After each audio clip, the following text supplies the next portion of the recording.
to defraud democracy.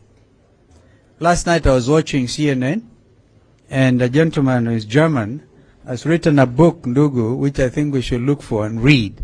And Adams, please, I want to challenge you to look at that book and make a critique of it.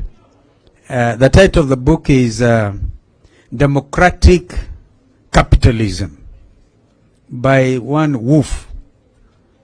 And this morning, listening to BBC and the Director General of the World Health Organization, she was a Nigerian lady, very capable, and been asked, what do you say to the fact that globalization has died? And she said, allow me to differ with you. It hasn't.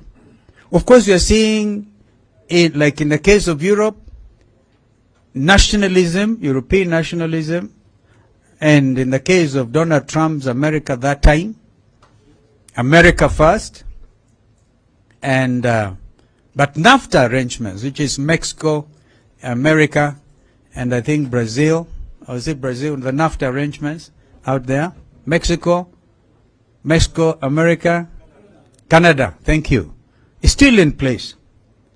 And we have in our region, of course, the building blocks towards African unity, the Abuja Declaration, if you remember, if some of you have looked at that, and therefore the fact that we are strengthening regional integration as within East African community, that's why we're seeing the East African national anthem. I don't think we are cannibalizing our approach to regional unity, but Brexit perhaps was to blame for that kind of impression. And somebody last night was saying Europeans, and actually quick to say, when President Zelensky makes a surprise visit to visit Prince Charles and the House of Commons and addresses them and asking, in fact, you are reminded of what Churchill once said during the Second World War, when he went to the US and said, give us the tools and we'll finish the job. I'm saying this as a background to what I'm just about to say. That as a nation, welcome sana ndugu Eugene Wamalo. Tumpigie makofi.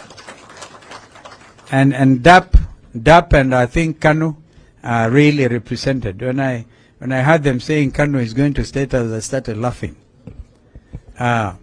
So, fellow Kenyans, because you are leaders, if you are not careful, you're going to follow.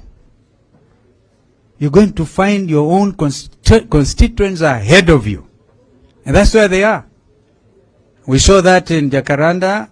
I saw that in Kibra. You're most likely going to see that in Mavoko tomorrow.